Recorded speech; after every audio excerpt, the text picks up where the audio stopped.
Ang kanyang mga paintings ay hindi lang self-expression ng kanyang talento, kundi labor of love rin para sa kanyang bansang pinagmulan.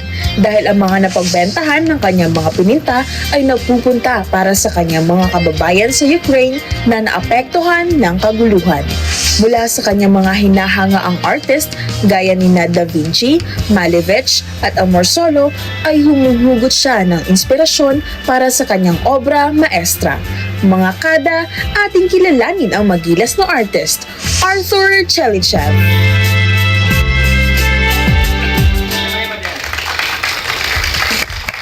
Napakagaling naman. At mga kada, ngayon po, eto na. Nakita, eto yung kanyang artwork. Grabe, ang ganda. Ang gaganda.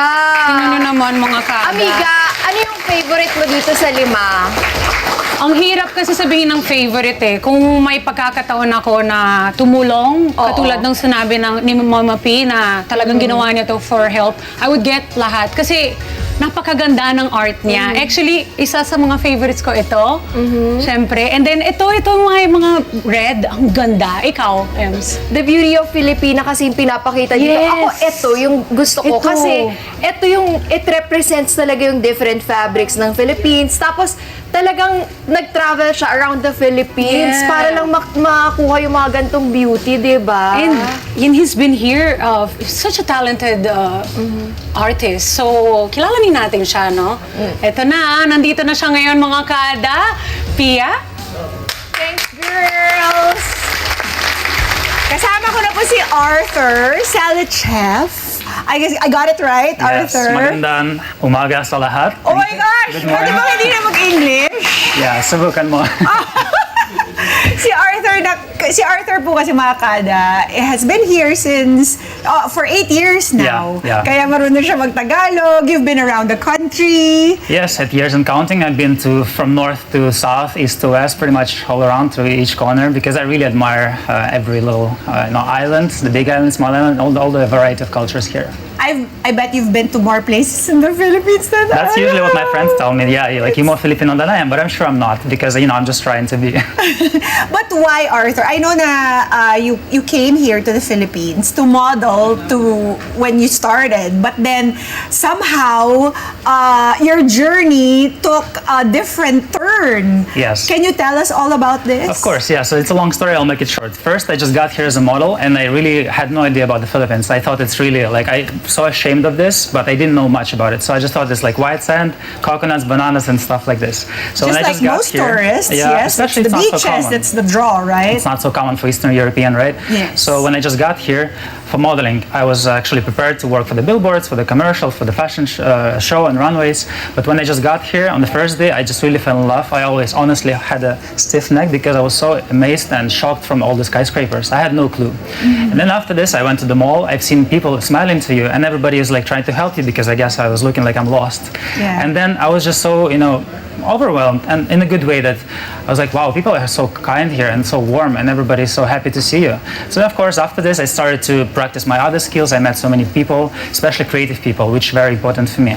And then they actually kind of shaped me up. I had some teachers, some mentors, and then I realized, okay, I want to do something bigger, something more significant, not just modeling. Of course, modeling gave me a great opportunity Yes. to come here. Yeah. But then further, I was just really practicing other skills like the design, the art, photography, creative direction, even music as a DJ before COVID.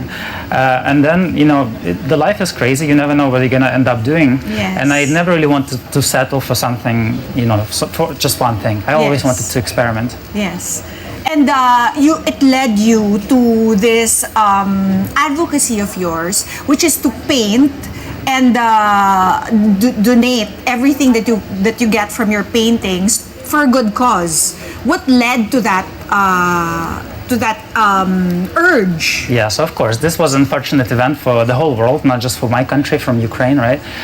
So I felt like I have to do something because I felt very guilty being away from my family, from my friends, while the war started.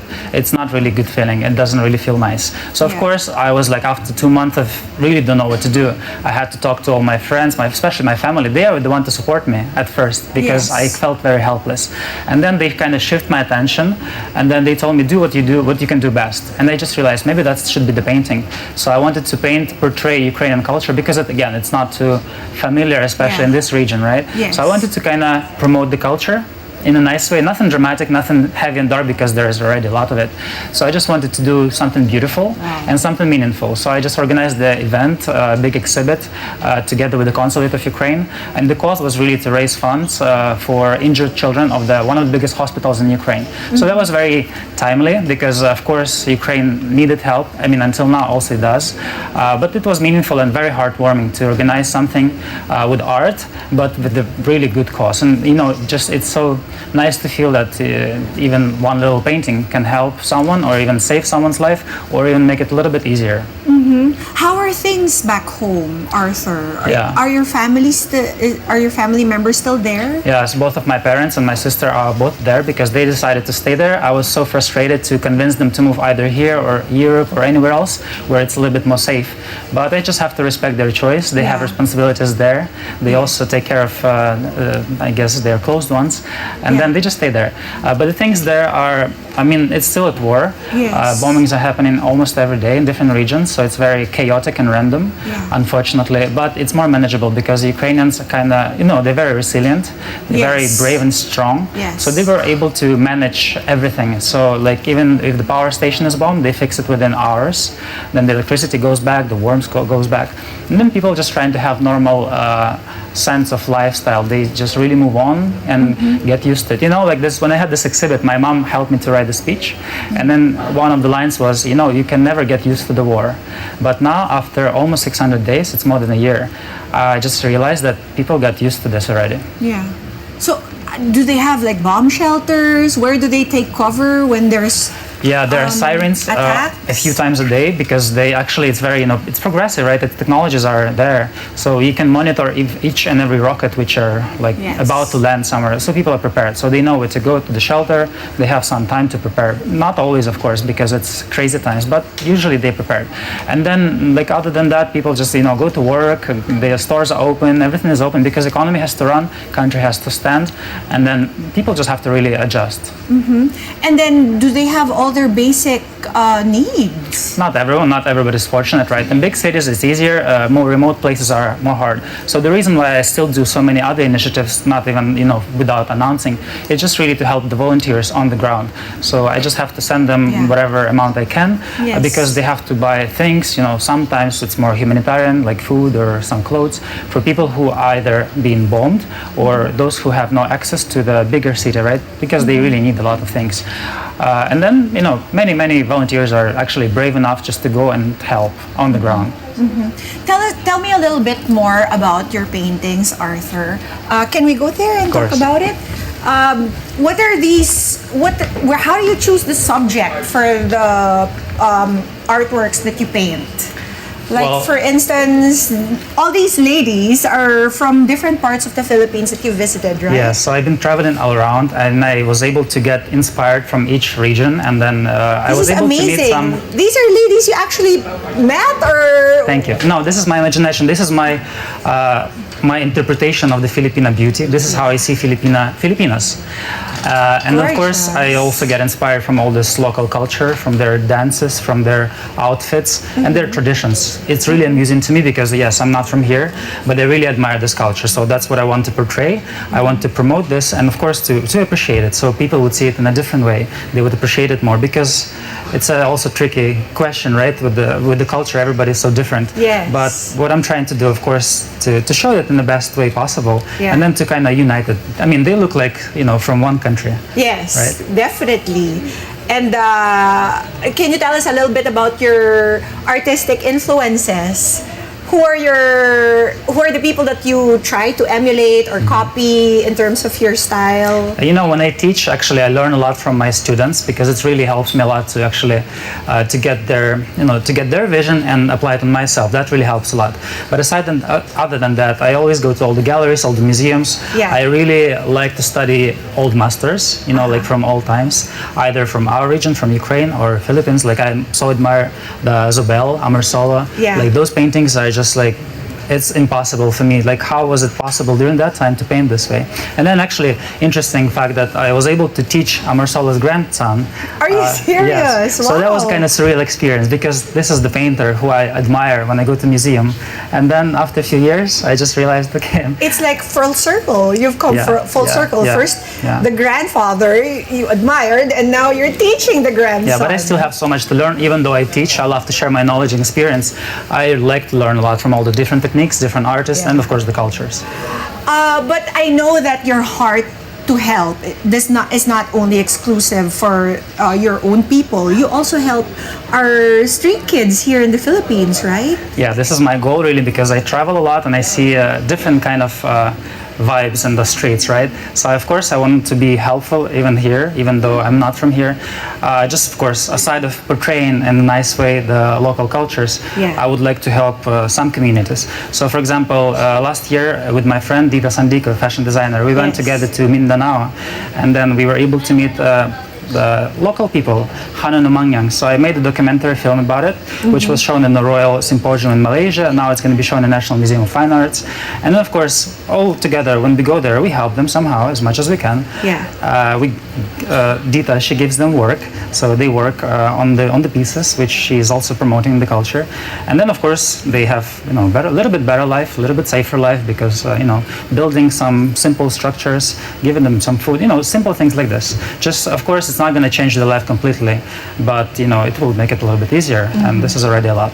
Yes. Of course, I think the most important, more than just filling their bellies, is filling their hope, right? Yes, That and also- somebody cares, somebody sees them, right? Arthur, you've been here in the Philippines for 8 years. What is it about the Philippine or the Filipino culture that you love so much? I mean, you could very well up and leave, go back to Ukraine, help out the family, but you decided to stay here. Why? Okay, sobrang mahirap question. Because there is so much to choose, so much to admire. But I think, if you ask me, right, what I admire the most is the warmth of the Filipinos. Everybody knows that, right? It's a very cliche, but this is so true. So that's why I feel like home here. Yeah. I feel like I was actually trying to do DNA test, hoping that I have some Asian blood. And I do, 4% actually, I did check. Wow. But other than that, I just see huge potential here. And then, it makes me feel happy here. And there's so much to discover, so much to learn, and then, to get inspired from, which is very important for me as an artist. Yeah. What's the next step for you? Next step for me, just, keep on doing my craft, keep on educating, because I think education is really key of any culture, meaning sharing the knowledge and experience, giving the workshops all around. And then, I'm preparing my next exhibit. So these are the pieces you see here. You actually caught me on the mid-process. It's not, all of them are not finished yet. They're going to be a little bit better. So I'm preparing the next exhibit featuring indigenous people of the Philippines, different cultures. Yes. But this is for the next year. Oh, for next year. All right. So, Arthur, anything you want to tell our Kadas? You have the opportunity right now. Go right ahead. Yeah. Ask them to follow you. Yeah, sure. So of course I would like to wish everybody to be kind to each other, help each other if it's possible, and then just spread the happiness. That's the most important part now in these challenging times, right? And of course I would like to invite you to my exhibit. So stay tuned on my social media platform, on my Instagram, YouTube. Okay. And would you care to announce to them your social media? Yes, of course. So it's handles? Arthur TS Official on my social media platforms, and also my website arthur-ts.com. Mga Kanet 25, this is Pia Guanyamago. For more Kada Umaga updates, please click the subscribe button and follow us on Net25 social media pages at Net25TV and at Net25 Entertainment Facebook page. See you guys. Bye!